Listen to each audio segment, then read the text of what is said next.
Okay, I think we're good now.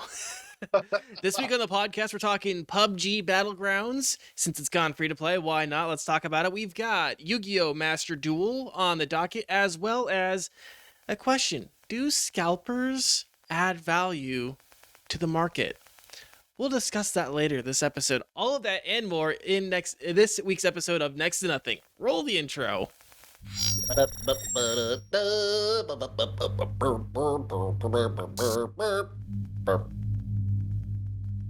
like the little burp. Yeah, it was.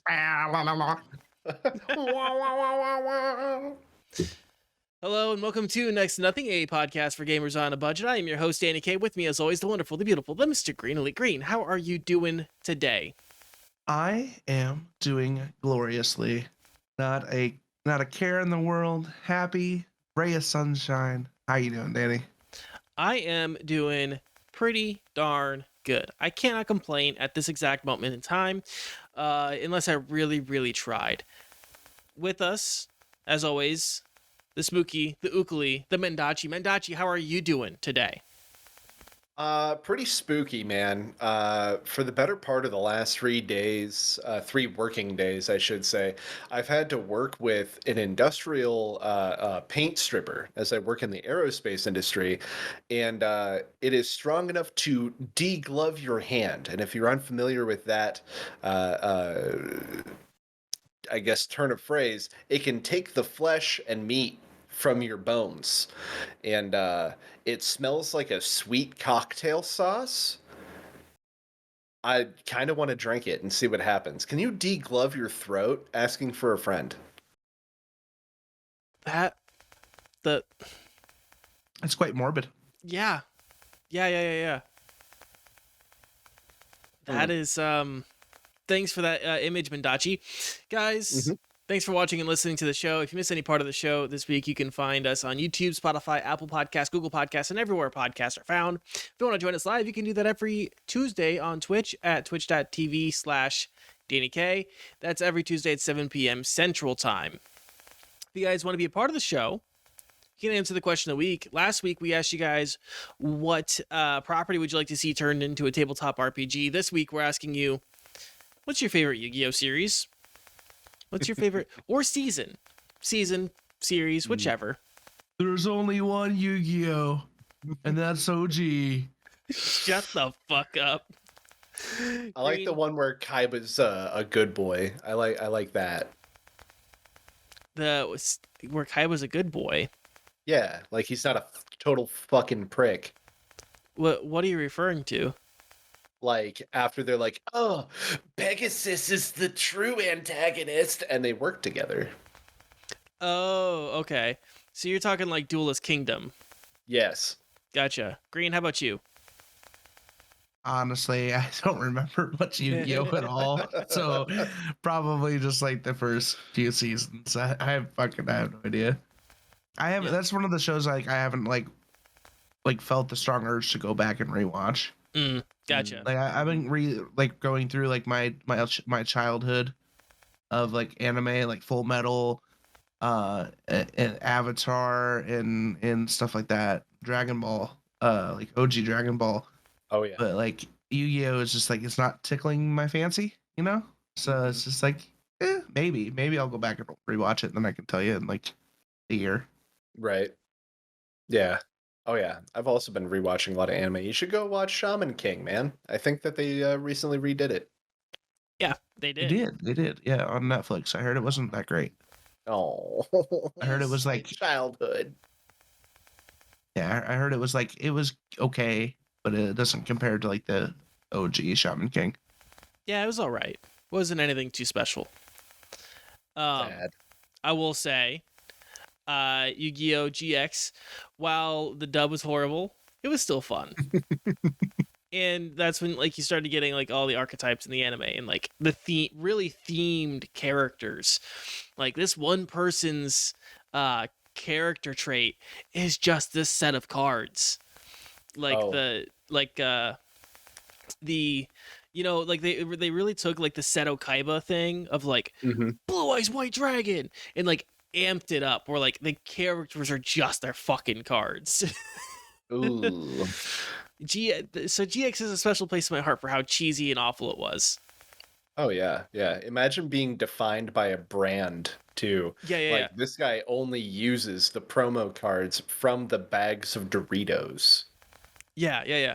This guy, even more so than like, Rex. There's what was his Hasselberry, I think is what his name was. He's an American who like specialized in using dinos. And like, how like Weevil and Rex were cheesy in their own rights? Yeah. Hasselberry was like up there with his dinosaur deck. But yeah, guys, let us know in the comments of this YouTube video or in the live chat, or you can even let us know on Spotify the answer to that question. Go on ahead and answer there. Other than that, guys, let's get into it. Let's just jump right into the show, starting with PUBG Battlegrounds. So yeah, one of the mightiest battle royales, arguably the one that really popularized the genre, has recently gone free to play. So we figured we'd take the chance now to talk about it and see kind of where it's at right now and if you should be playing it. Yeah. So one thing, which is weird, is that that's not a mistake. I did not say PUBG Battlegrounds is a mistake.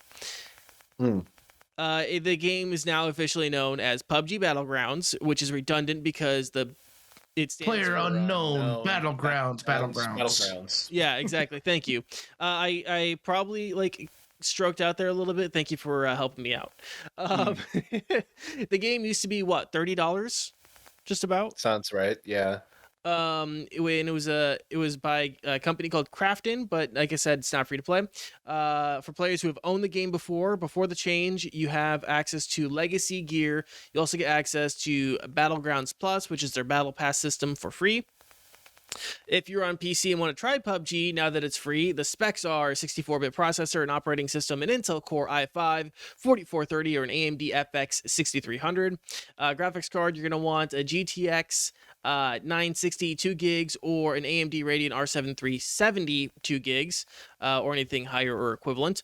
40 gigs of space on your hard drive, and you are going to want a broadband connection because it is a multiplayer only game.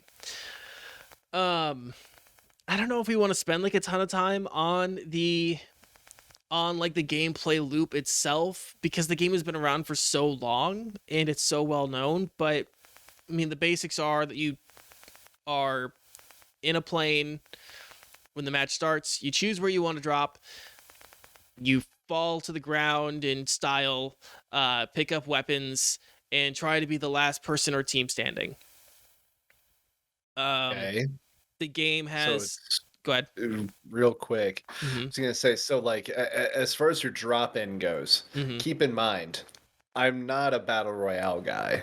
I'm the odd man out in this trio here. Is this any different from how any Battle Royale game that we currently have in the main streamosphere right now? Wait, say that again?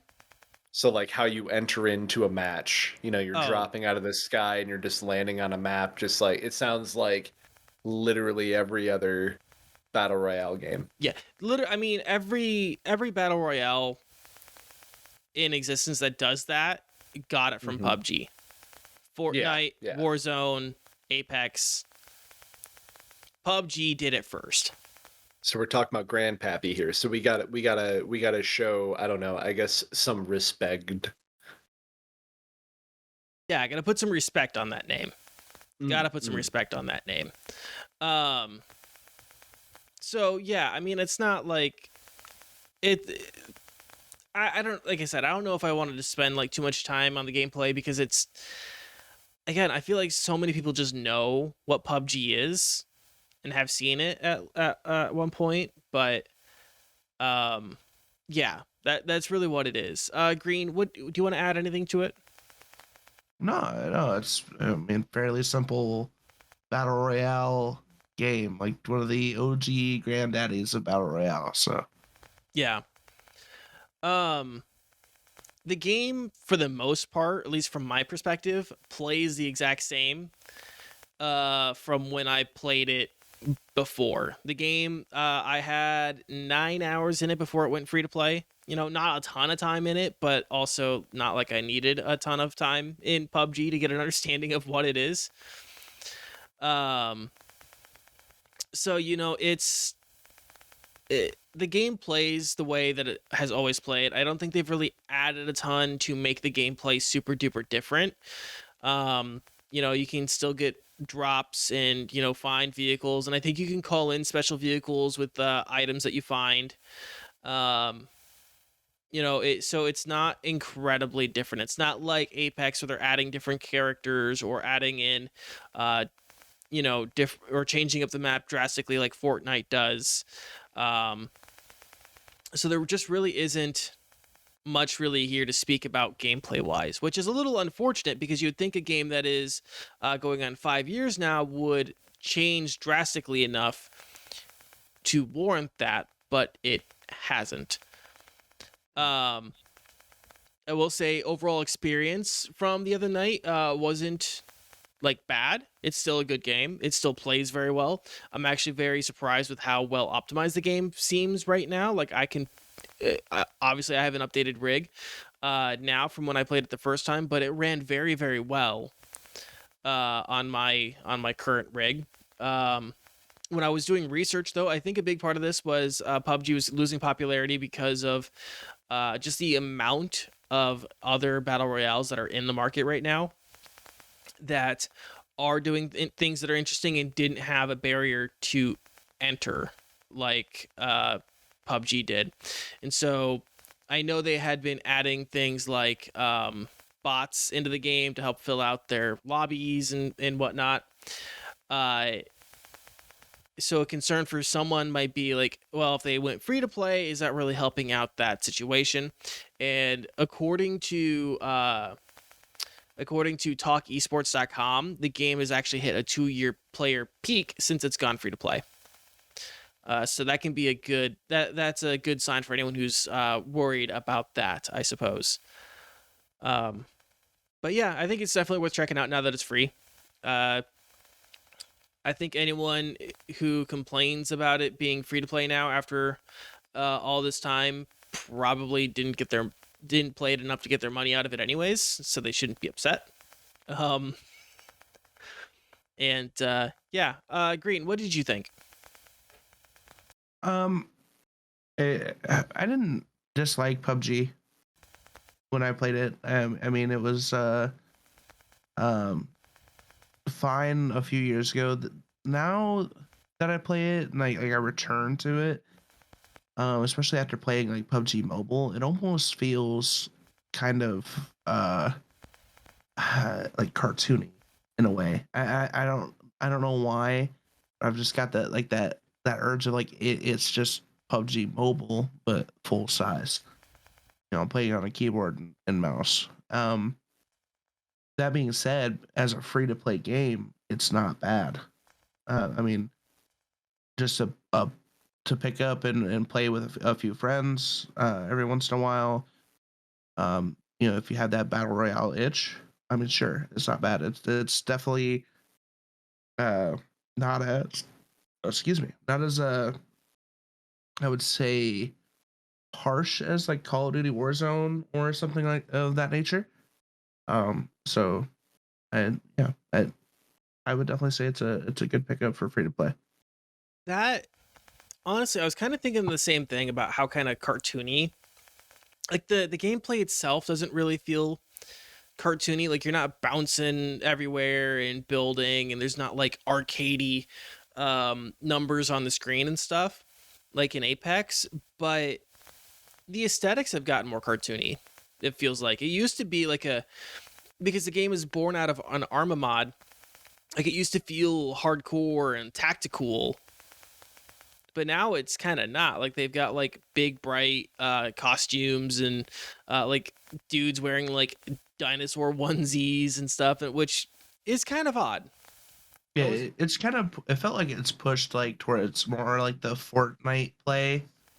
like the Fortnite-esque skins and ridiculousness with like emotes and stuff like that, versus being what PUBG was initially intended to be, which was like a last man standing style game. Yeah, like again, like tactical is how I described it. Like clean aesthetics with like uh trained gunman killers who know what they're doing with a gun. But yeah, I don't know. That was something I did notice, and I'm glad you brought it up because I did not write it down as a note. That yeah, I'm like, oh, that's just kind of a little odd. Like it feels less tactical, which is not necessarily a bad thing. It just kind of is a thing. If you wanted tactical and hardcore shooter aesthetics and mechanics, I can understand where you might be upset with that with PUBG, but I think there's other games in the market that do that now. Mendacii, have you had a chance to touch it at all? Not at all, man. And I mean, like, as far as battle royale games, like I said, it's not necessarily my shtick. I've tried battle royale games in the past. I think I've played most of the big ones. PUBG, I have not though. As far as how it looks though, it kind of gives me like Battlefield 3 light kind of vibes in a good way. Should say that. It does look pretty fun. It looks like there's a good array of customization and it doesn't take itself very seriously. Tactical is so boring and just bleh, in my opinion. So it's nice to see. I would honestly rather see people wearing dinosaur onesies shooting each other with, like an M249 or something like that rather than like people using call signs and, saying dumb shit. I don't know if you've ever seen the pictures of the videos of people like doing Battlefield esports and they show up in tactical with like military mohawks and shit, but it is the most cringe shit ever. So it's good when a video game decides it's okay to be a video game. Does that make sense to you guys? Yeah. Yeah. Yeah, and I would much rather it be like that. Hmm. Gotcha. So are you thinking at any point you might pick up PUBG now that it's free to play? I would think so, especially if I'm able to play with a group of friends. I know that battle royale games, like the magic behind them is being able to go in with your friends and trying to, come out as the last group alive. And it does have that very, I'm gonna say, like romantic battlefield kind of feeling where you can pull off some super zany shit. And yeah, I really, really want to get my hands on that, honestly. It's just a matter of finding the free time to do so. Yeah. There's something I also kind of want to mention real quick because you're mentioning the magic of battle royales. Uh, Mhm. the other part of the magic of battle royales is just like nobody now can just be a casual gamer. Like everyone has to be like fucking hardcore. Like if I'm not in the top 10 every fucking match, it's not worth playing kind of shit. Like no one can just relax. Like no one can just relax anymore because of battle royales. Like Mhm. battle royales have like turned everybody into a sweat, Yes. which is kind of unfortunate. That's just kind of a side effect of I think how the gameplay loop is for battle royales. But Green, did you have something you wanted to add there? Oh, I completely get that. Like that whole sweat.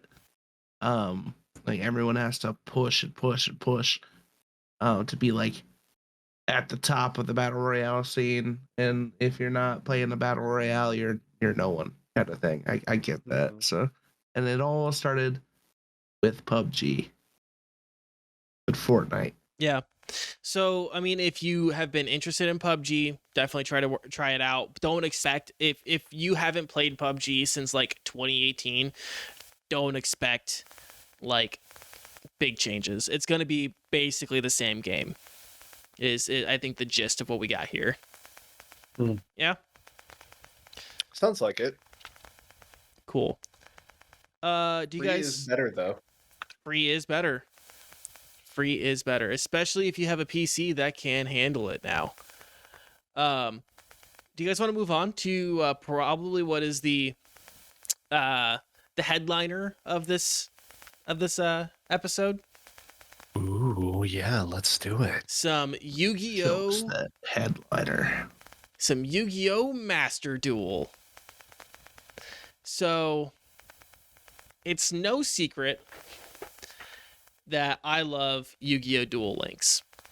Right? I think that's a well-documented phenomenon at this point. That Oh yeah. I love Duel Links. But the question is,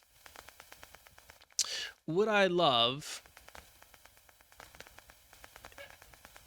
Master Duel? Sorry, I am multitasking hard here. So, Yu-Gi-Oh! Master Duel is a new free-to-play Yu-Gi-Oh! Card game for PC and console. It's available on all major platforms, just not mobile. Sorry, mobile users, you're stuck with Duel Links. If you guys want to play the game on PC, the specs are 64-bit processor and operating system, Windows 10, Intel Core i5-7300U or an AMD equivalent, and 8 gigs of RAM, Intel HD graphics, 620, which I think is just integrated graphics, right, Green? Yeah. So, don't need a big old PC to run this sucker. No, you can run it on a laptop. Nice. Yeah, something pretty easy for most people, I think, to get into.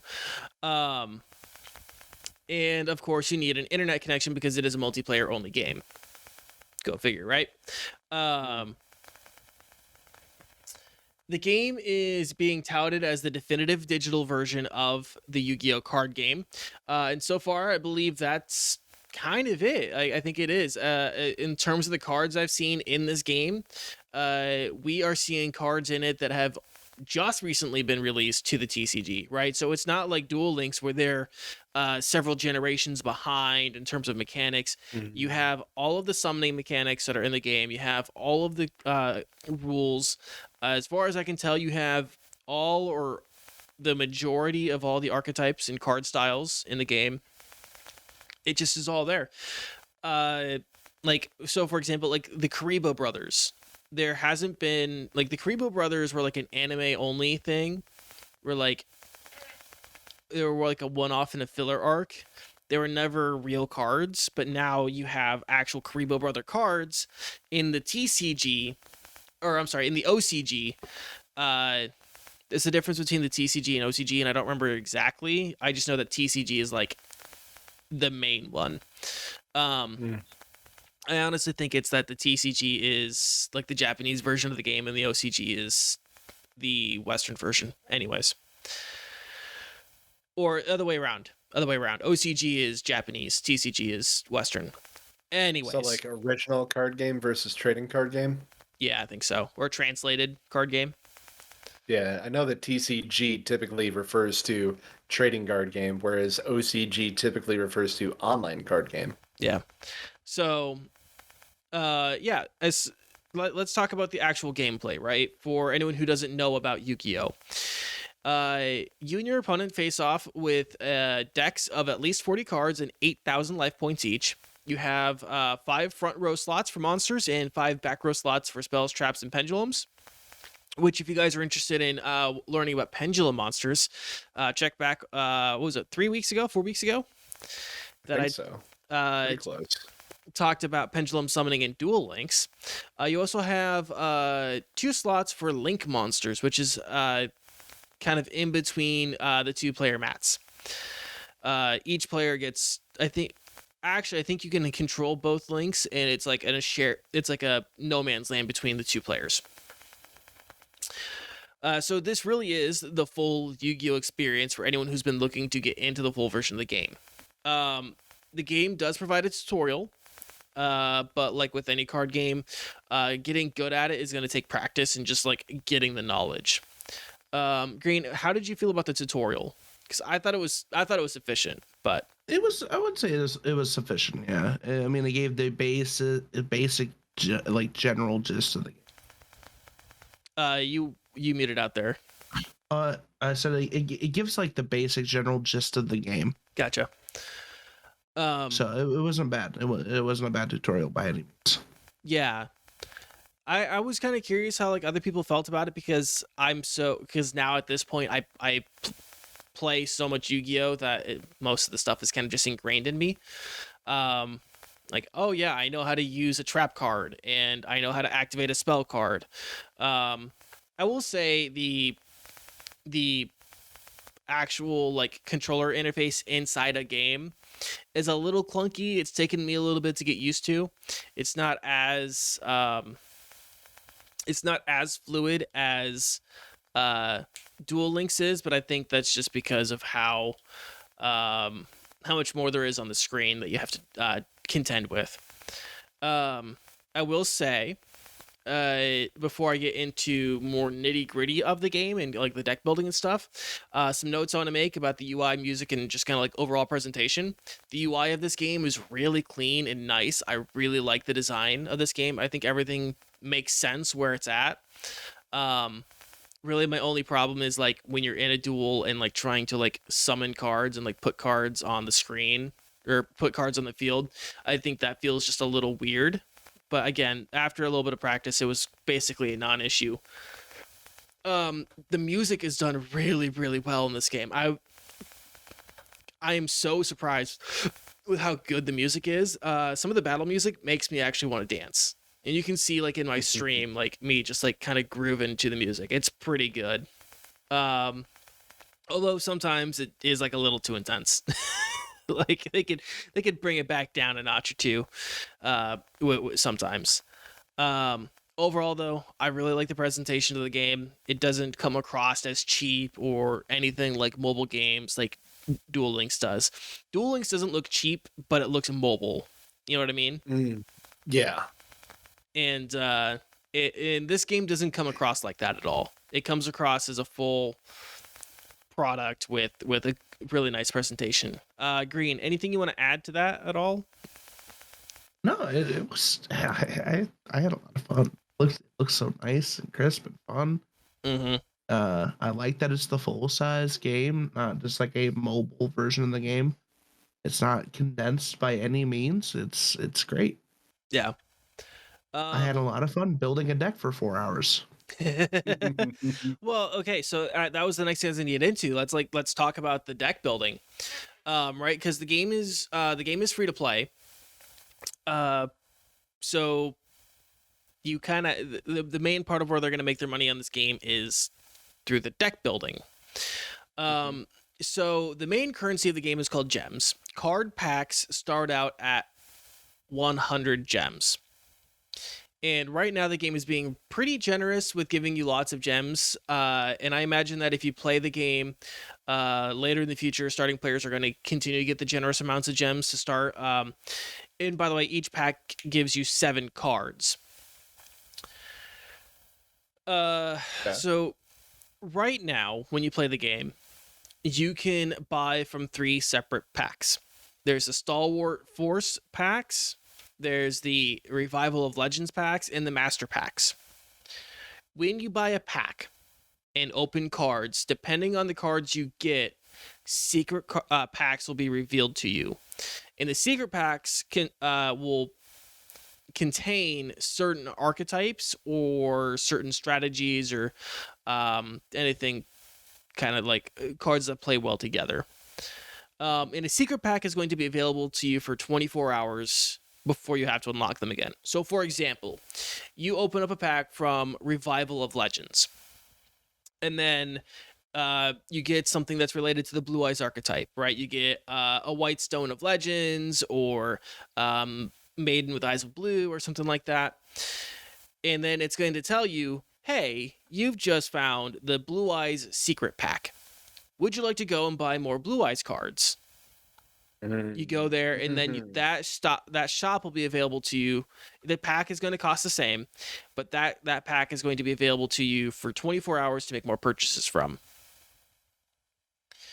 So it's not like in Duel Links where you have these packs where they're all the same price and you can go find like, okay, I want to buy like this pack that has all of the Dark Magician cards in it.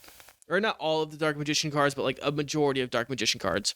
You can't go and do that in this game. You have to kind of like, you have to spend some initial packs, hope that you get the secret pack, and then you can go on ahead and like start really focusing on that if you want to get the cards from a pack. But that's not the only way to get cards in this game. Another big part of deck building is crafting your cards. And to craft cards, you have to deconstruct cards and receive materials based on the rarity. So if you want to construct a normal rarity monster, you have to deconstruct normal cards to get the materials. And so you have to open packs or earn cards, which I'll talk about how you earn cards in a second. But so you have to open packs, go through, get the extras that you don't want out or the cards that you don't want, deconstruct them, then go and find the card in the deck builder, find the card that you want to build, and then construct that into or construct however many copies you want. There's no limit on how many copies you can get, but in the game, or in almost all Yu-Gi-Oh, you can only have 3 copies per deck. So you can only have 3 Blue Eyes, you can only have 3 Jar of Greeds, you can only have 3 Mirror Forces, unless there is a rule somewhere about a card being forbidden or limited.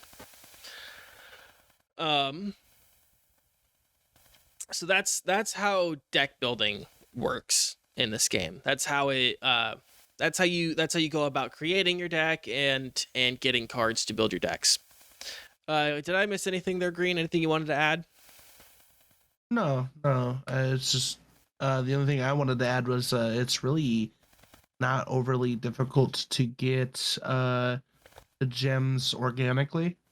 No. You don't have to spend money on it. I noticed there wasn't like a lot of like big like, hey, spend money. Like there was like a few pages when I first opened like, hey, we're doing a deal right now where you on gems that you could purchase gems.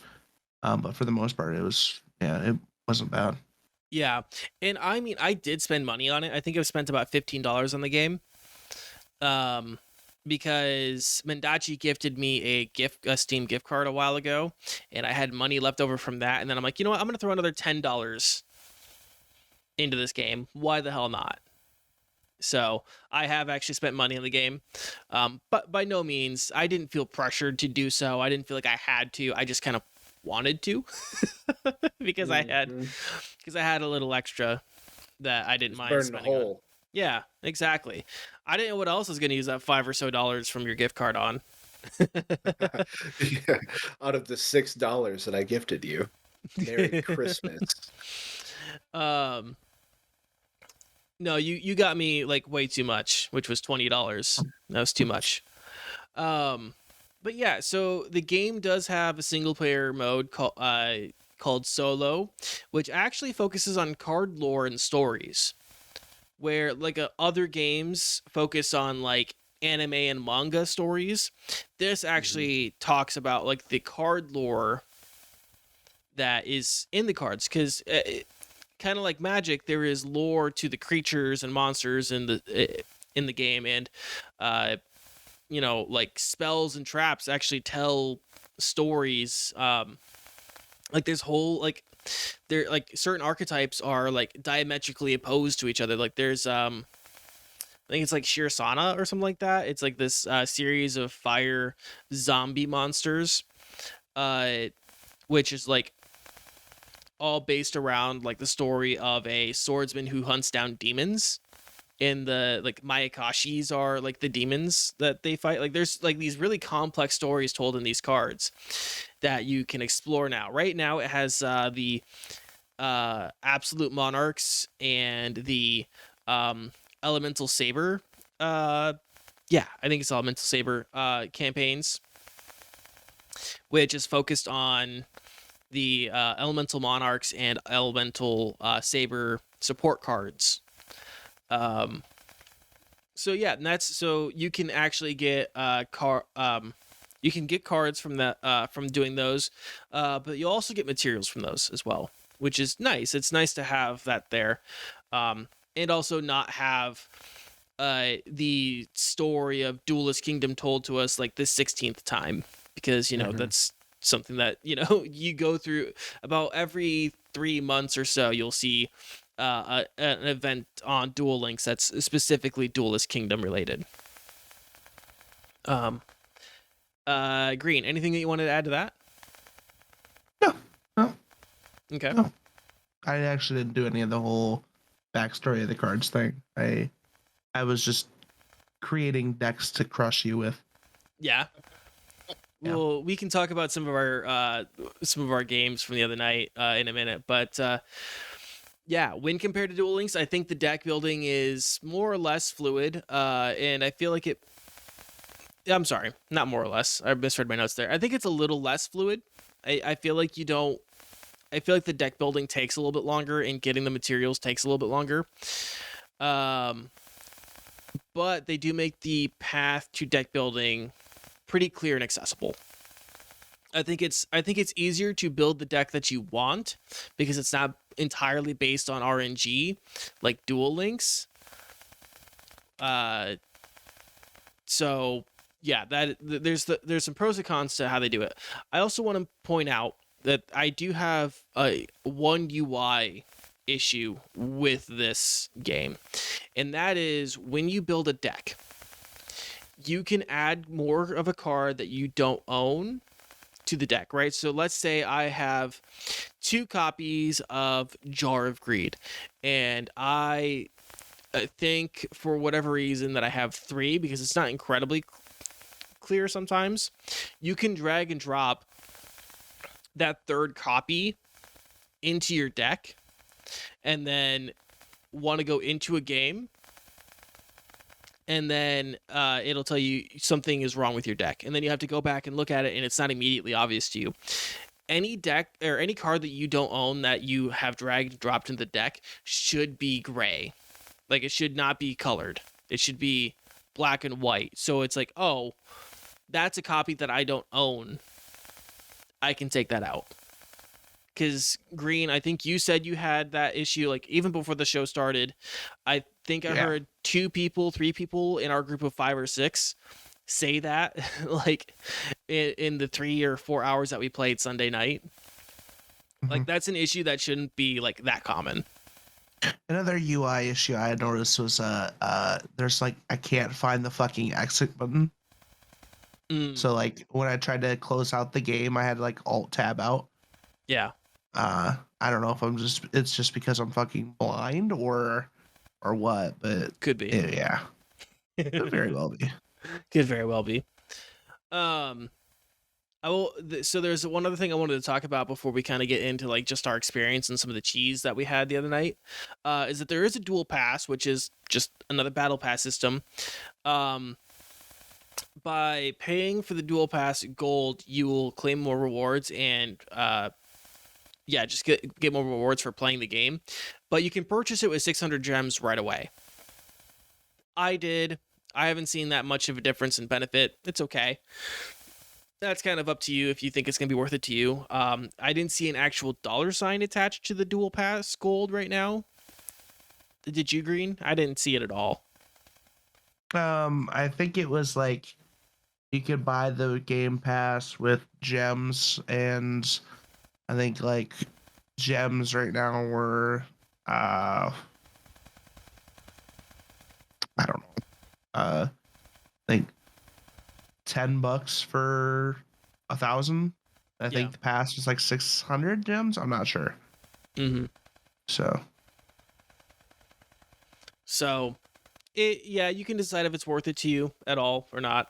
But yeah, let's talk about some of the cheese from the other night, Green. Just how was your deck building? How was it actually playing the game? What were some fun moments you had with it? My first deck sucked. I tried building a Red Eyes deck. I was trying to like figure out the whole like crafting materials, stuff like that. I still don't have a full Red Eyes deck like fully built, but then I switched to a Dragoonity build, which was pretty fun. Still don't have any idea what I'm doing. And then you got people like King Steamy or Danie or Quan or Zombie Potion who know what they're doing. And it's great. It's a great game. Yeah. You seemed really confused with special summoning. Yeah, I still don't know what Xyz. Like I get it, but I don't get it. Like I'm as I said, like I was from the OG time of fusion summoning, with the poly fusions and stuff like that, like having a specific card to do the fusion, and now you can just summon like 6 different cards in one go, and it's just tiny brain can't compute. Yeah. I forgot to mention the structure decks. So there are 3 structure decks that it offers you right away. There is like the basic early Yu-Gi-Oh fusion deck with I think it's like the Power of Dragons or something like that. And then there is a synchro focus deck, which has mostly warrior synchros, like junk synchron and warrior synchros. And then there is the link summoning deck, which has link cards. Links I basically understand. I just don't understand like which ones are good and why they're good. And then my experience was pretty good. I am working on a Blue Eyes deck. I'm trying to replicate my Blue Eyes deck from Duel Links. My cheese deck worked out, at least with these guys, which was a combination of stall and turning armed samurai Benkai into a massive beat stick that was basically invincible because Power of the Guardians should be nerfed. So for those who don't know, Armed Samurai Benkai, or Benki, I think, I'm not quite sure, will let you attack for every time it has for every equip spell you have on it, it will attack 1 extra time. So if you have 2 equip spells on it, it'll attack for a total of 3 times. If you have Power of the Guardians equipped to it, for each attack, it adds a spell counter to that card and gains the target monster gains 500 attack. So if it's attacking 3 times in a single turn, that's 1500 attack. It also, if your monster would be destroyed, it also lets you remove a spell counter instead of destroying that monster. So if you have more than 1 Power of the Guardians equipped to Ben Keed, it turns into a massive beat stick that the only way that you can get rid of it is by bouncing it off the field or banishing it, which not a lot of cards really do. So yeah, my cheese deck worked. I had some victories off of it. I pissed people off because I also filled my deck with trap holes and wall of disruption and all sorts of other nonsense that just gave people headaches. But it was nice. It was real nice. Mendacii, any thoughts, opinions that you want to share? Yeah, so for one thing, excuse me, it looks amazing. Like I've just been kind of staring at most of like the screenshots and stuff like that from their Steam page, which, like, for one thing, it's incredibly highly rated, like over 13,000 ratings, 75% positive. So you're definitely not alone in thinking that this is like the best thing to happen to Yu-Gi-Oh in forever. Um, the graphics are beautiful. The fact that you have a single player kind of like campaign mode is really going to drive people to at least try it out, especially those that are like, I don't know what I'm doing. And they don't want to go and get their ass handed to them by somebody who's, using a Benkai cheese deck. Um, so it's it's nice. It seems like a really good place for people to really dip their toes in the water. And as far as like a trading card game, it's looking really nice. Having the ability to just like gain cards organically as well as in-game currency to buy decks at least like semi-regularly is really what's going to give it a lot of life because a lot of people are turned off by gacha games, which at its core a free to play card game where you spend money on buying packs is a gacha with that kind of added who knows what you're gonna get. There's going to be people that are like just rubbing their hands together. You're gonna have people like opening up YouTube channels that are centered around Yu-Gi-Oh, that are gonna be like, watch me spend, like $5,000 on card packs or some shit. Like that's gonna be a thing. The opening up a secret pack for you to purchase and you have 24 hours to do it, like that is a surefire way to make sure you get that extra 100 gems faux show. It's one of those things where it's like, I mean, you'd be dumb not to. I don't recall, did you happen to give us a price point for what 100 gems is in US dollars? I think it's about $1. Yeah, Okay. it's I would say roughly about $1. So we get 7 cards for $1. Yeah.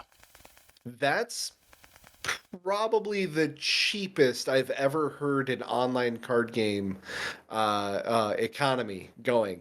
Magic the Gathering Online has its own economy separate from the actual physical card game economy because they've opened up that market. Correction in the chat. Someone said it was 260. Oh, okay. So, like, not too bad, regardless. You figure, like, a typical pack of cards, say Magic the Gathering cards, that's about $6 and change, if I remember right. It might be closer to 7 and change, but that's for 15 cards. And then typically, like you can drop $50 on like a box, and obviously everything's going to be completely random. So buying a lot of packs is going to be how you're going to find a lot of your cool shit. The breaking cards down and making others is really nice. I can see just putting a lot of hours into this and breaking down cards you don't need to make others is going to be really, really good for people that want to keep playing this. And it's something that's done a lot of good for games like Teppen that have come out recently, as well as Runeterra. It's nice to see an old school card game kind of finding its legs in an online setting that allows people to essentially be forced to play with the rules so that they can learn them. When I was a fledgling Magic the Gathering player, that was really paramount for me to actually be able to then go to a Friday night Magic game and know exactly what I was doing. Really, really cool stuff. Judging by everything else that they have here, it's kind of like a trading card game fan's wet dream. Being able to see the monsters that you're actually summoning either have larger art so you can really take it all in, or seeing 3D models and having that, I guess, dynamic game board is also pretty cool too. I could see this sticking around for a very long time. Yeah, I do too. I think, and it's had a really warm reception by the Yu-Gi-Oh community. All the Yu-Gi tubers that I watch, everyone that I pay attention to in the Yu-Gi-Oh community really seems to like this game. So I think it is worth playing. 100%. I do think this is worth playing. I think it's worth checking out. The game is very well done, and I don't really think you have to spend a bunch of money on this game at all. And if you are willing to grind and really get into the game, I think you're going to enjoy it and be able to get competitive. That's my final thoughts. Green, what do you think? I pretty much laid it all on the table. It's definitely a fun game, free to play. You can play this full on free to play. Definitely would recommend downloading it and playing it. Excellent. And yeah, I really want to know from our community. I know we have people here in the live chat who are talking about it, but let us know in the YouTube comments, and you guys can tweet at us at next to nothing PC on Twitter. Let us know what you guys think of this game. If you guys enjoy it, how long you guys been playing Yu-Gi-Oh? If this is, a game that really lives up to the card game in real life. All that stuff. We want to hear all of that in the comments down below. Guys, you want to take a quick break? Yeah. That sounds great. All right, we'll be back in 2 minutes. Stay right there. Hello, Danie is being lazy and has decided to have a text-to-speech robot record this message for you instead of doing it himself. He wants you to know that you can help support the show by telling your friends. Telling your friends about the show helps us grow and help more people save money while gaming. It's also free. You can tweet about us, share us on Facebook, or even send a message directly to your friends and family with a link to the show. Don't forget to like and subscribe on YouTube or leave a comment. That helps tell the algorithm that you like this kind of content and would recommend it. Thanks for watching and listening. The show will resume in just a few moments. PS Green Elite has bad taste in Pokemon. And we are back. Guys, thank you for letting us take that break. We've got a little bit of news here to talk about, starting with Google Play coming to PC. So Google is set to launch a limited beta of the Android Games app for Windows PCs, but us Americans will have to be waiting. We're not going to get first crack at it. Instead, Hong Kong, South Korea, and Taiwan will be getting to try it first. The service will let users play popular Android games like Mobile Legends, Summoner's War, State of Survival, and Three Kingdoms Tactics. Quote, players can easily browse, download, and play their favorite mobile games on their PCs while taking advantage of larger screens with mouse and keyboard inputs. The product manager, Arjun Dale, Arjun Dale, I think is how it's pronounced. Dale. It's a weird name, man.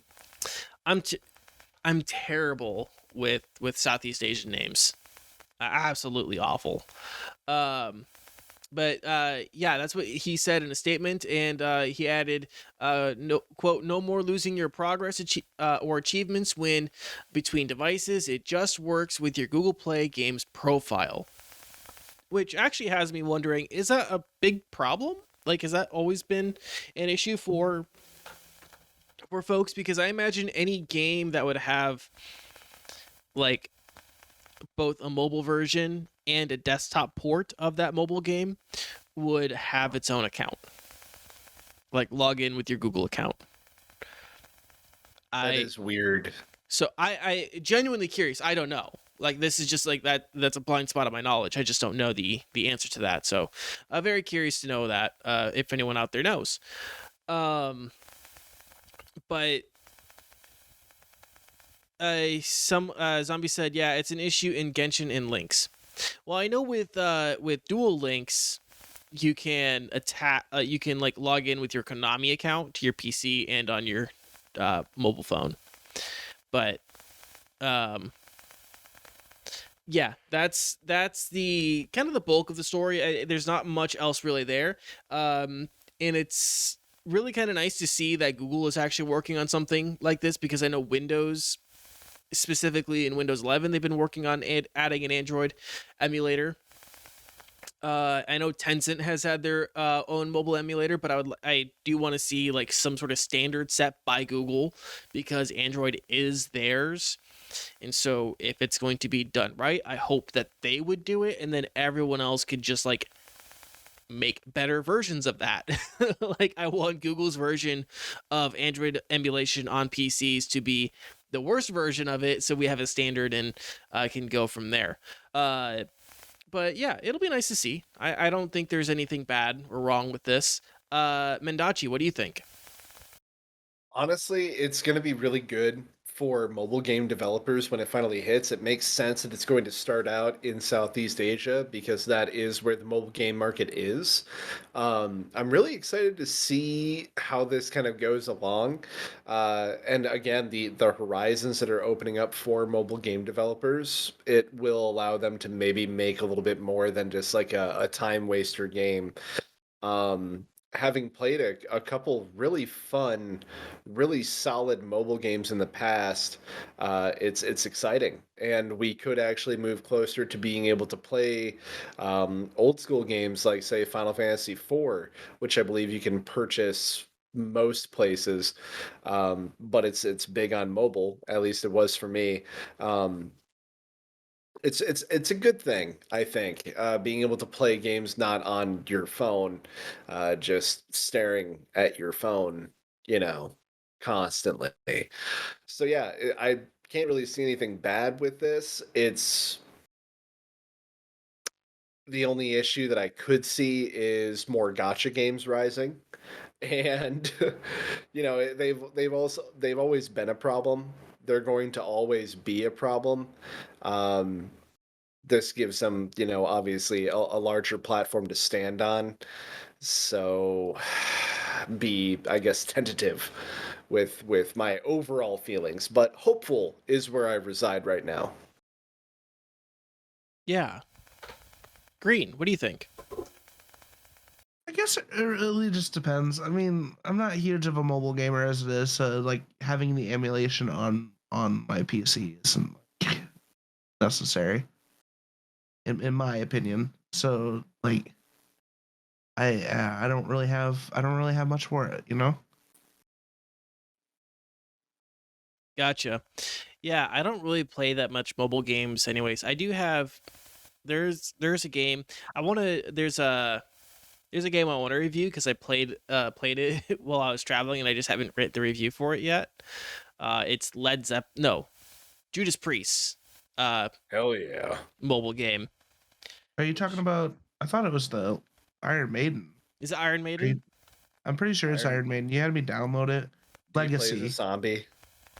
What's that? It's called Do you- Legacy. Yeah, I was gonna Legacy, say yeah. if you play as a zombie, you're playing as Eddie from Iron Maiden. Yeah, that's who that's the game I'm referring to. I have to write a review of that. But yeah, otherwise I don't really play mobile games all that often. I really try to like choose one when I'm traveling. Otherwise my go-to is Duel Links, but that's because I'm addicted. Yeah, I would highly recommend checking out the RPG game, like RPG market for mobile games, because there's actually some pretty solid ones, and ones that don't just try to like steal all your money out of your pocket. Yeah. If you're looking for something that's a little bit more complex, I would check out Darkness Rises, as it's like essentially an adventure RPG that has a really solid story. It looks gorgeous and handles really well, but it's also an MMO in that you get to there's PvP in it, as well as like essentially like town hubs.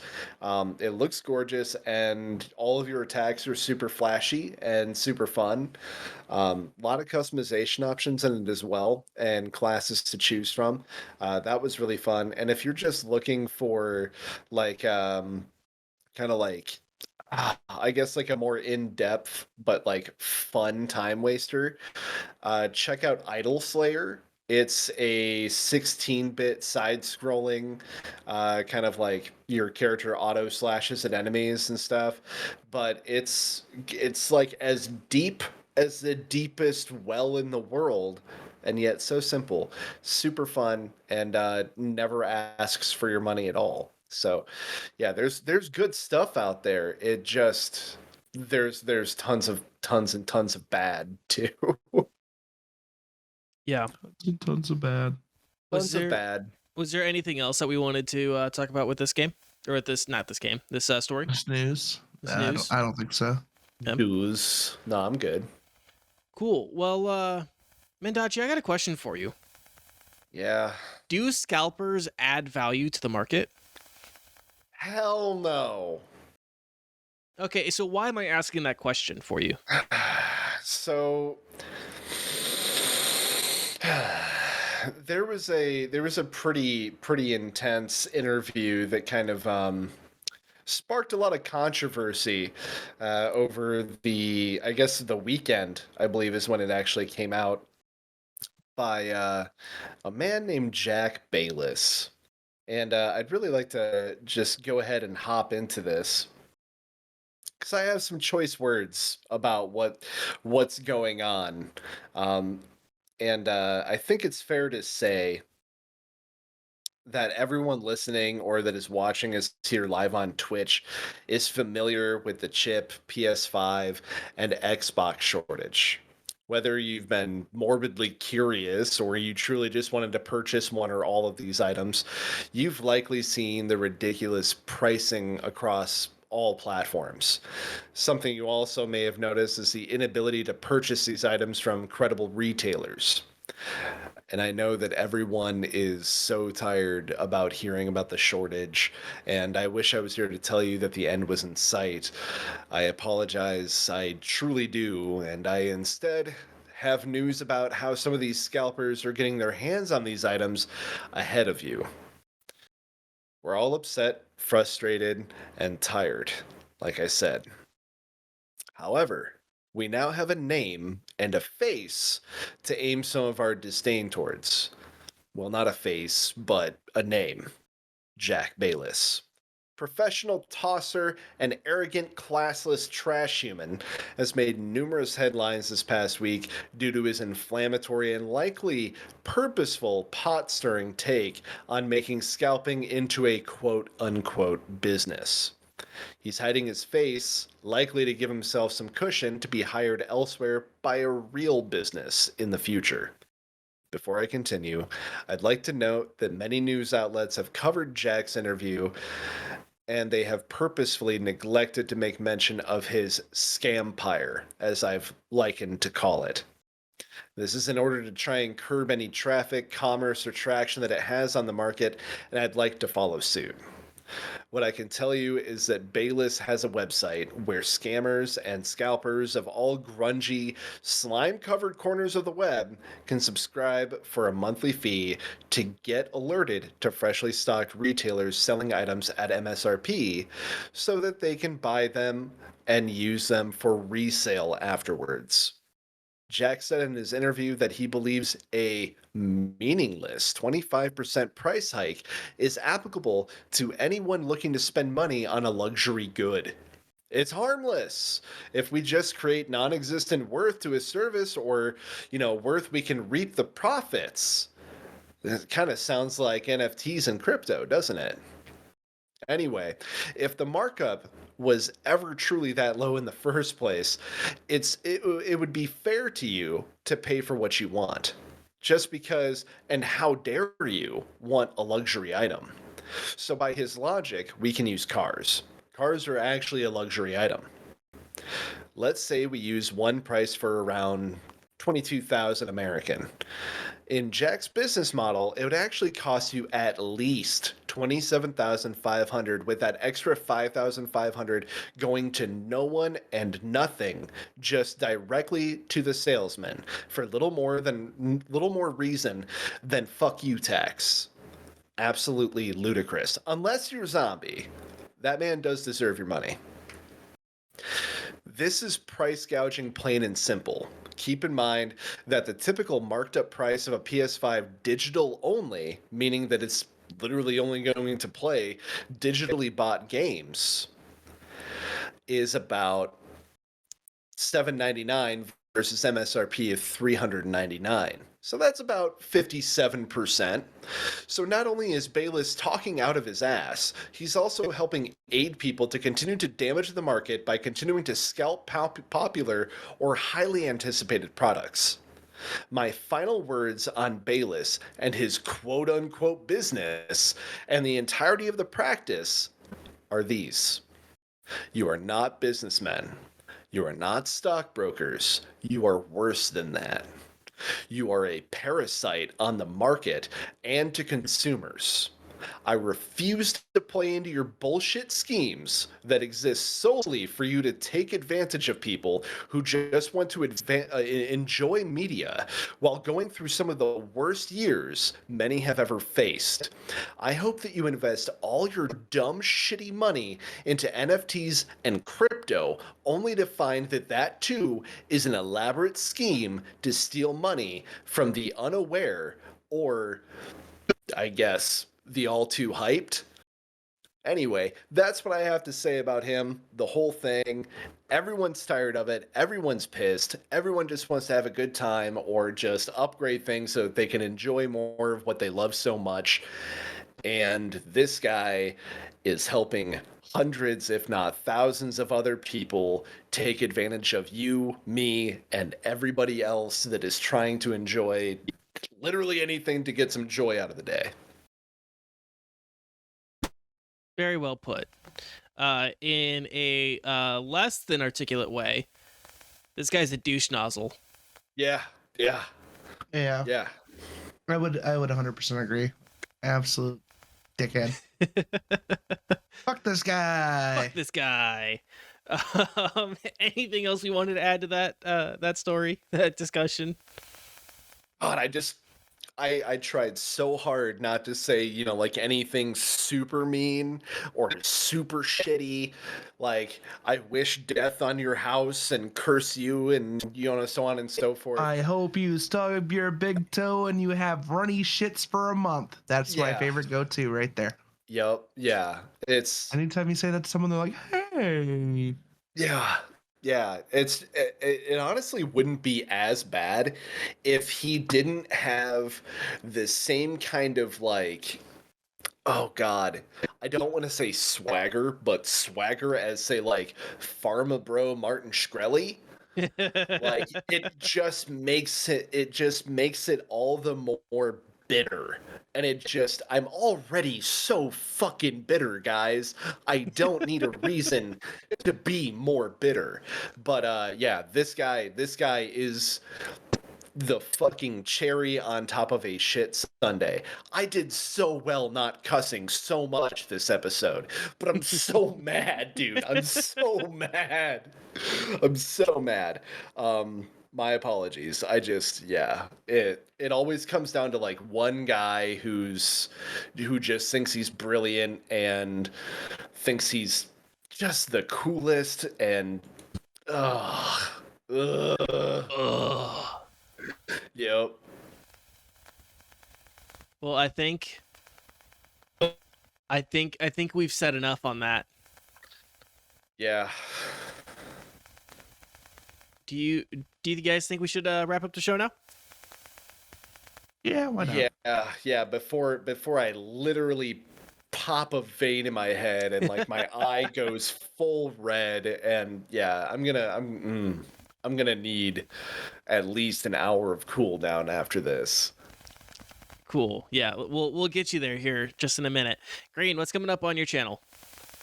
Well, I'm gonna be playing Hunt Showdown and Tarkov because that's all I play and I love it and I love the pain. But I'm gonna try to squeeze some more Yu-Gi-Oh Master Duel in there because I actually genuinely had a lot of fun. Even though I don't understand what the fuck I'm doing. But you catch that all on twitch.tv/Mr. Green Elite. You can also check out all my other social networks, including TikTok, Instagram, Facebook, Twitter, OnlyFans, stuff like that. Yeah. Excellent. Mendacii, what's coming up on your channel? I'll be doing things that don't make me incredibly infuriated, like playing Pathfinder Wrath of the Righteous. That's probably going to happen on Friday if it does not, because I'm too exhausted from working for the man all week. That will happen Saturday. Otherwise, I would love to check out Yu-Gi-Oh! Master Duel. Might be able to do that tomorrow. Definitely check in. And if you want to just see a window into my life, if I haven't completely scared you off, check me out on Twitter. I'm usually checking out a cool indie game, indie dev, or just sharing my thoughts about the coolest thing that I watched that week, and that is twitter.com Mendacii _TTV or TV or something along those lines. I'm too mad to think, Danie. Back to you. Thanks, Mendacii. I'm over here in my office. And I'm about to tell you guys what I'm having, what I'm going to be doing this week. So Friday night, probably be doing some Hunt Showdown, probably with Green, as we tend to do. Saturday, I am leaning towards doing what's the word I'm looking for? Not for broadcast. So Not for Broadcast episode 3, the finale to Not for Broadcast came out today. So I really want a chance to play that and be able to talk about it and finish out the bootlicker run. So I think that's what I'm gonna do Saturday. Sunday, Master Duel? Question mark. I think Master Duel is a nice chill thing to do on a Sunday night before work. So Question mark? Poggers? Poggers? So yeah, that's what we got going on for me this week. Otherwise, if you guys want to keep up with me, you guys can keep up with me on Twitter, mostly at Danie K, DANIECAE. You can also find me on TikTok and Instagram under that same name. If you guys missed any part of the show, you can find us on YouTube, Spotify, Apple Podcasts, Google Podcasts, and everywhere podcasts are found. If you want to join us live, you guys can do that every Tuesday at 7 p.m. On twitch.tv/DanieK. Yeah, guys, that's going to wrap it up for us this week. We appreciate you guys for watching and listening. If you missed any part of the show, you guys can find us at the places we were just mentioning. Don't forget, though, we're not just interested in your time and attention. We do want to know your thoughts. So anything you guys want to talk about in the comments related to today's show, go on ahead and do that. Or answer the question of the week this week, which is, what is your favorite Yu-Gi-Oh series? If you guys like what we do, you can drop a like and or ring that bell. It really helps us out a ton on YouTube. If you really want to take it to the next level, though, the number one way to do that is by telling your friends. Seriously, a retweet, a share, stuff like that. That is really helpful for us. Guys, until next week, stay safe, stay healthy, keep fighting the good fights, and we'll talk to you guys again next week. Goodbye! I love you. Don't get mad.